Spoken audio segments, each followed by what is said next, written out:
Jed, anong oras inaasahang magsisimulan dumating ang iba pang guest sa SONA ngayong araw? Magandang tanghali, Ella. Darating na magsisidatingan yung iba pang mga guest na dadalo dito sa ika-4 na SONA ni Pangulong Ferdinand Marcos Jr. at dito sa North Wing at maging doon sa South Wing lobby ng main building ng House of Representatives. Inaasahan o posibleng daraan yung mga guest kabilang na yung mga senador, kongresista, diplomats at iba pang VIPs. Ngayong taon, mahigit sa 2,000 mga bisita ang inaasahang dadalo sa SONA ng Pangulo.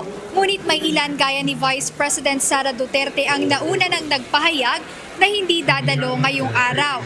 Ito na ang pangalawang beses na hindi dadalo sa SONA si Vice President Sara Duterte. Ngayong mga oras na ito, mahigpit na ang seguridad sa loob at paligid ng House of Representatives, kung saan pagpasok pa lang ng gate ay hinamanhapan na agad ng SONA ID at SONA Car Pass ang mga pumapasok sa complex. Dumaraan o daraan din sa scanner ang mga gamit ng mga pumapasok sa compound ng HOR bilang dagdag seguridad sa lugar.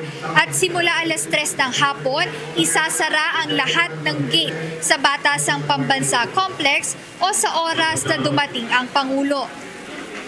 Ella, kung mapapansin dito sa kinaroroonan ko sa North Wing lobby ng main building ng HOR, wala na nga yung nakagisna na red carpet kung saan hindi gaya ng mga nakaraang mga SONA ay wala na tayong aasahang mga state ceremonies or fashion coverage ng mga dadalo sa SONA ng Pangulo. Ito nga ay nauna nang sinabi bilang pakikiisa doon sa mga naapektuhan ng nagdaang bagyo at habagat. Ayan muna update mula rito sa North Wing lobby ng House of Representatives. Balik sa iyo, Ella. Maraming salamat, Jed Naresina.